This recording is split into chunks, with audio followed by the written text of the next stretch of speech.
that anything is possible and, to dream big. I think don't put a limit on yourself and don't limit what you think you can do. Another thing is also to find the right people to serve. Blood, sweat, and gold.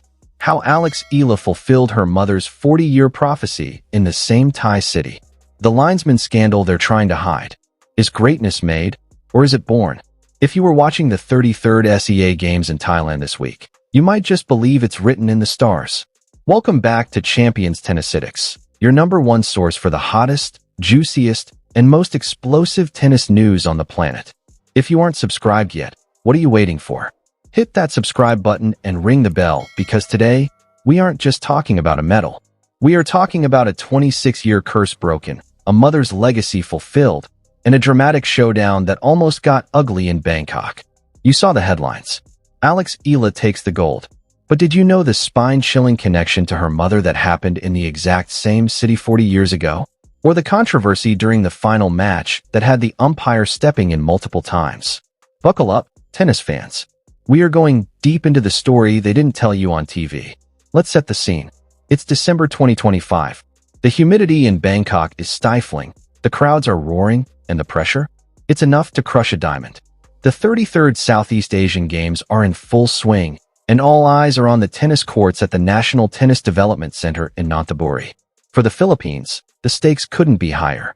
We haven't seen a gold medal in women's singles tennis since 1999. Think about that. 1999. Maricruz Fernandez was the last queen of the court. Since then, a drought. A 26-year dry spell that has haunted Philippine tennis.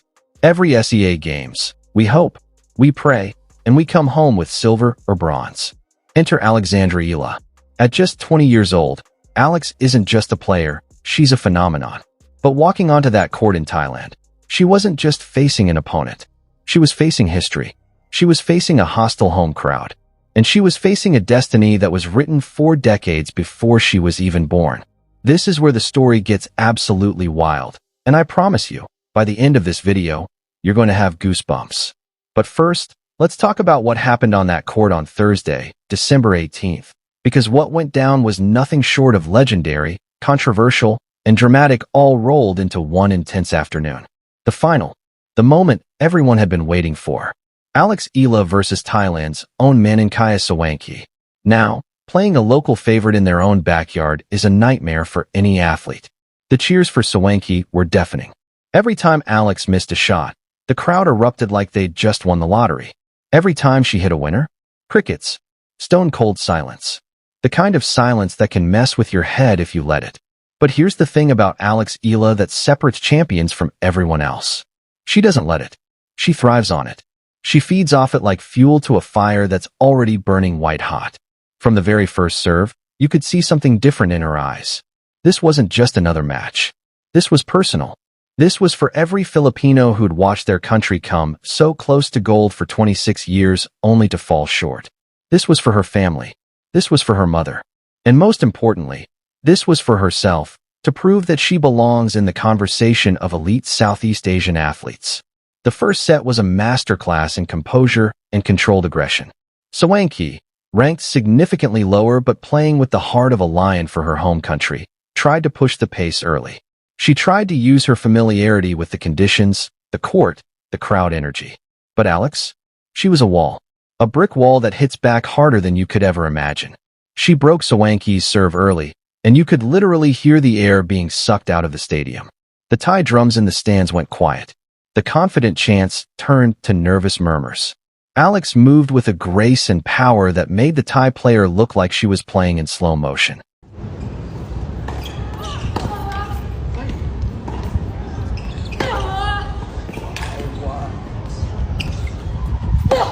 Winners flew off her racket from impossible angles. Her serve was clicking at speeds that would make professional male players jealous. 6-1. The first set was over before the crowd could even process what was happening. It was a demolition job. A statement. A message sent not just to Sawanki, but to the entire region. The queen had arrived. But here is where the drama kicks in.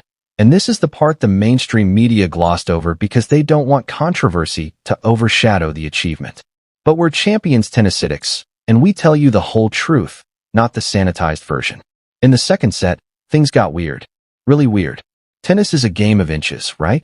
A ball on the line is in, a millimeter out is out. The entire sport hinges on these razor-thin margins. But in this final, the linesmen seemed to be watching a different game entirely. There were 3 questionable calls. Not 1, not 2, but 3 separate instances where calls went against Alex that had everyone watching, including tennis analysts and former players on social media, absolutely losing their minds. It started getting ridiculous. Balls that were clearly in, I'm talking paint on the line visible from the broadcast cameras, were called out. The crowd, of course, loved it. They erupted like their player had just hit a miracle shot. But Alex? She wasn't having any of it. In a move that showed maturity way beyond her 20 years, she didn't throw a racket. She didn't scream at the official. She didn't have a meltdown that would get replayed on sports blooper reels for years. Instead, she walked up to the umpire with the calm confidence of someone who knows they're right and made her case. And guess what? The umpire reviewed the calls and overruled them. All 3 of them. That's not just one bad call that could be human error. That's a pattern. That's something that makes you wonder if there was external pressure to keep the match competitive for the home crowd. But it didn't stop there. After the 3rd egregiously bad call, according to sources close to the match, Alex allegedly requested that the linesman in question be replaced. Now let's talk about how bold that is. That is a boss move. That is the move of a champion who knows her worth and refuses to let anything, not the crowd, not home court advantage, not questionable officiating, stand between her and her destiny. She wasn't going to let a few bad calls steal what she'd worked her entire life for. Can you imagine the guts it takes to make that request in a hostile environment? Most players would just swallow their frustration and hope for better calls. Not Alex Eala. She demanded fairness, and she got it. After that little bit of courtside drama, the match was effectively over. Alex refocused, channeled every ounce of that frustration into her forehand, and absolutely buried the competition. The second set ended 6-2. Game. Set. Match. Gold. The 26-year curse was broken. Alex Eala fell to her knees on the court, the emotions pouring out in waves. Tears streaming down her face. Hands covering her mouth in disbelief. The weight of history lifting off her shoulders. The cameras caught it all. That raw, unfiltered moment of achievement that every athlete dreams of, but so few ever experience. But the real story, the one that will give you actual goosebumps and make you believe in fate, isn't about the score. It's about where she won it and the eerie connection to her family's past. Now, I told you to stick around for the twist, and here it is. This is the stuff Hollywood movies are made of. This is the kind of storyline that screenwriters would reject as too convenient, too perfect, too unbelievable. Except it's real. To understand why this gold medal in Thailand is so spooky, we have to go back in time. We have to travel back to 1985. The location? Bangkok, Thailand. The exact same city. The event? The Southeast Asian Games. The same competition, just 4 decades earlier. A young Filipina swimmer named Riza Maniego dives into the pool for the 100-meter backstroke. She's 20 years old, the same age Alex is now. She's fighting for her country, fighting against the best swimmers in the region. The water is fast. The competition is fierce. She touches the wall and looks up at the scoreboard. She's done it. She's won a medal. It's a bronze, but it's a victory for the Philippines. It's a moment she'll remember for the rest of her life. That swimmer, Riza Maniego, is Alex Eala's mother. Do you see the symmetry? Do you feel the chills running down your spine right now? 40 years ago, Alex's mom stood on a podium in Thailand, wearing the Philippine colors, celebrating a SEA Games victory. Now, for decades later, her daughter stands on a podium in the same country, at the same games, hearing the same national anthem, Lupang Hinirang, echo through the stadium. Both of them 20 years old when they achieved it. Both of them in Bangkok. Both of them representing the Philippines on the biggest regional stage. It's like the universe wrote a script just for the Eala family and waited 4 decades to deliver the sequel. We always say athleticism runs in the family, but this is ridiculous. This transcends genetics. This is almost mystical. Riza Maniego Eala wasn't just a casual weekend swimmer. She was a national athlete who competed at the highest levels. She knows the grind of early morning training sessions when everyone else is still asleep. She knows the pain of pushing your body beyond what you thought were its limits. She knows the crushing pressure of competing with your country's flag on your chest. And most importantly, she knows what it means to stand on a SEA Games podium in Thailand. When Alex won, she said in an emotionally charged interview that this gold hits different than anything she's ever achieved in her professional career. It's not like winning a pro tournament in Europe where you're playing for yourself, your ranking points, and prize money. This was for the flag. This was for every Filipino watching at home. This was for her family. This was for her mother. In a tearful post-match interview that has already gone viral on social media, Alex said, and I quote, "I think that's the part that makes me cry the most when they play Lupang Hinirang. I've dreamed of this for so long." And who was watching from somewhere, either in the stands or back home in the Philippines? Riza, can you imagine the pride? Can you imagine the emotions flooding through her as she watched her daughter not just follow in her footsteps, but surpass her own achievements in the very place where her sports journey reached its peak?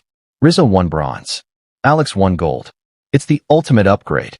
It's the evolution of a sporting dynasty right before our eyes. It's a mother's dream realized through her daughter's triumph. The torch wasn't just passed, it was upgraded to a flaming beacon visible from space. And let's not forget the rest of the clan, because the Eala family is basically Philippine sports royalty at this point. You've got the uncle, Nali Eala, the former PBA commissioner who reshaped Philippine basketball. You've got the brother, Miko Eala, who's also tearing it up in the tennis world and making a name for himself on the junior circuits.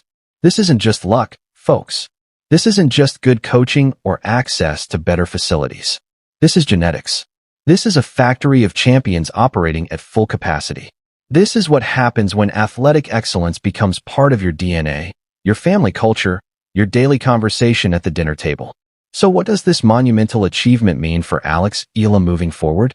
First off, let's look at the complete haul from Thailand, because this girl didn't just walk away with one medal. Oh no.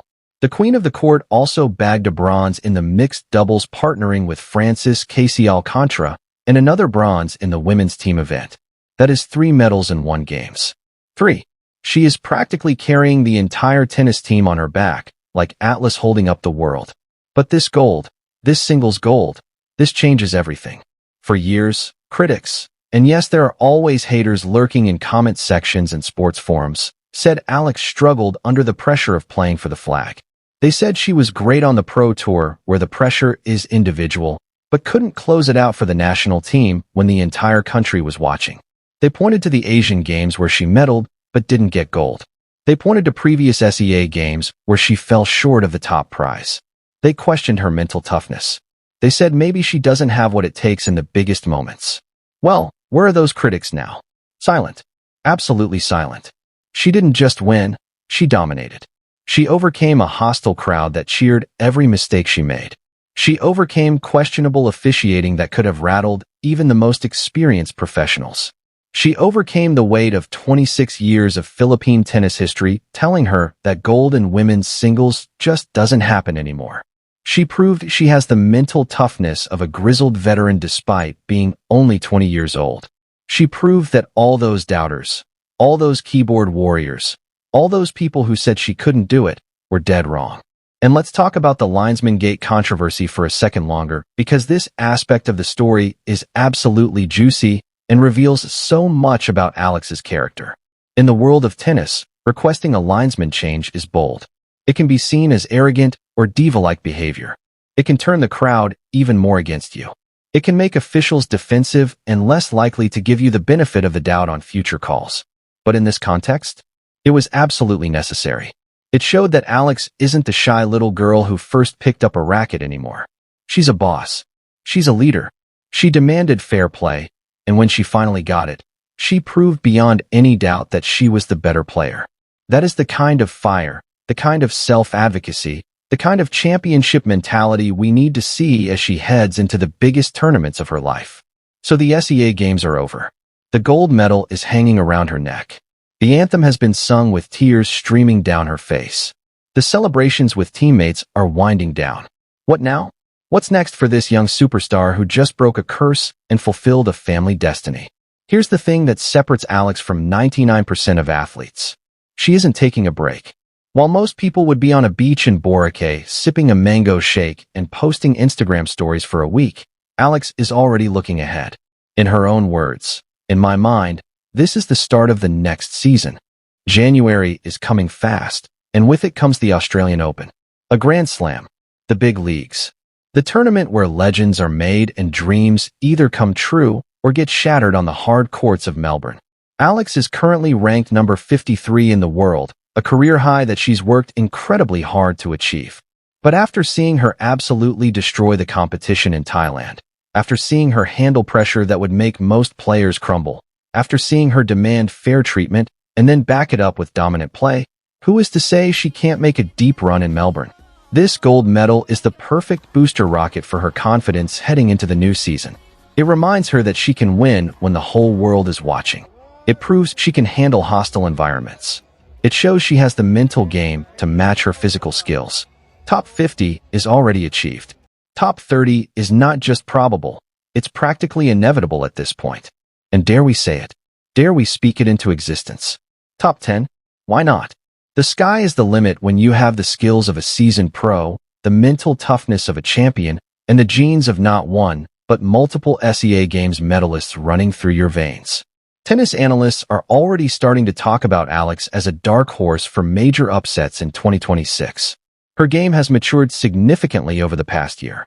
Her serve has become a genuine weapon. Her ground strokes are consistent and powerful. Her movement on court has improved dramatically. And now, with this gold medal monkey off her back, with the national pressure satisfied, she can play with freedom. She can play with joy. She can play without that nagging voice in the back of her head saying she hasn't done enough for her country. The timing couldn't be more perfect. The Australian Open has always been a tournament where unexpected players make breakthrough runs.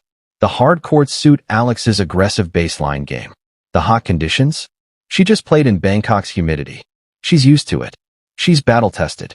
And perhaps most importantly, she's coming in with momentum, confidence, and a winner's mentality. That's a dangerous combination for her opponents to face. Let's wrap this up because I know you've been on this journey with me, and I want to bring it home. The 33rd SEA Games will be remembered for a lot of things. The triumphs, the heartbreaks, the medals won and lost, the controversies and celebrations. But for Filipino fans, for tennis enthusiasts, for anyone who loves a good sports story, it will be remembered as the week the curse was broken. It will be remembered as the week Alex Eala proved she is the real deal, not just a talented player, but a genuine champion who can deliver when everything is on the line. But more importantly, and this is what makes this story transcend sports, it's a beautiful story of a mother and a daughter. Two women, two different eras, two different sports, but one shared legacy of excellence. One shared experience of standing on a podium in Bangkok representing the Philippines. One shared understanding of what it takes to be a champion. Rizzo walked so Alex could run, or in this case, serve, volley, and smash her way to glory. It's a reminder that sports aren't just about the score on the board or the medals around your neck. They are about history. They are about family. They are about the stories we tell and the legacies we build. And sometimes, just sometimes, they are about destiny coming full circle in the stifling humidity of Bangkok. Think about it. What are the odds? What are the actual statistical odds that a mother would medal at SEA Games in Bangkok in 1985, and then 40 years later, her daughter would win gold at the same games in the same city? Both at 20 years old, both making their country proud, both creating moments that will be talked about for generations. If you tried to write this as fiction, editors would reject it as too unrealistic. But truth, as they say, is stranger than fiction. And in this case, truth is also more beautiful, more poetic, and more inspiring than anything fiction could create. So the next time you see Alex Eala on TV, whether she's competing at the Australian Open, or Roland Garros, or Wimbledon, or the US Open, don't just see a tennis player. See the culmination of 40 years of history. See the daughter of a bronze medalist who turned that legacy into solid gold. See a young woman who carries the dreams of her family, her country, and every little Filipino kid who picks up a tennis racket hoping to be the next champion. See someone who, when faced with adversity and questionable calls in a hostile crowd, didn't back down, but instead stood up and demanded to be treated fairly. That's not just an athlete. That's a role model. That's a champion in every sense of the word. And that is the scoop. Champions. What do you think? Was it destiny that Alex won in the same city as her mom 40 years later? Do you believe in fate, or is this just an incredible coincidence? And what about those shady calls from the linesman? Do you think they were trying to rig the match against the Philippines to help the home player? Were those just honest mistakes, or was something more sinister going on? Let me know your thoughts in the comments down below. I read every single one of them, and I love getting your perspectives on these stories. If you enjoyed this deep dive into the Eala dynasty, if you got goosebumps during the part about Riza and Alex both being in Bangkok, if you were just as outraged as I was about those terrible line calls, smash that like button. It really helps the channel grow and helps YouTube show this content to more tennis fans who need to hear these stories. And please, do me a huge favor and share this video with your tennis buddies, your family, your friends who love sports, and anyone who appreciates a good underdog, destiny, triumph over adversity story. And hey, if you love sports drama, tennis updates, behind-the-scenes stories, and exclusive content you won't hear anywhere else, make sure you are subscribed to Champions Tennisitics. We are the new authority on tennis coverage, and we have so much more explosive content coming your way. We're going to be covering the Australian Open extensively. We've got insider stories about other players that are going to blow your mind. We've got analysis, predictions, controversies, and all the drama that makes tennis one of the most exciting sports on the planet. You do not want to miss what we have planned. Tell your friends, tell your family, tell everyone you know to subscribe to this new channel, Champions Tennisitics, and join the winning team. We're building a community of passionate tennis fans who want more than just highlights. We want the full story. We want the drama. We want the truth. And that's exactly what we deliver every single time. Until next time, keep your eye on the ball, keep believing in the power of dreams, and keep watching as Alex Eala takes on the world. This has been Champions Tennisitics, signing off. See you in the next one. And remember, champions aren't born, they're made through blood, sweat, tears, and sometimes a little bit of destiny.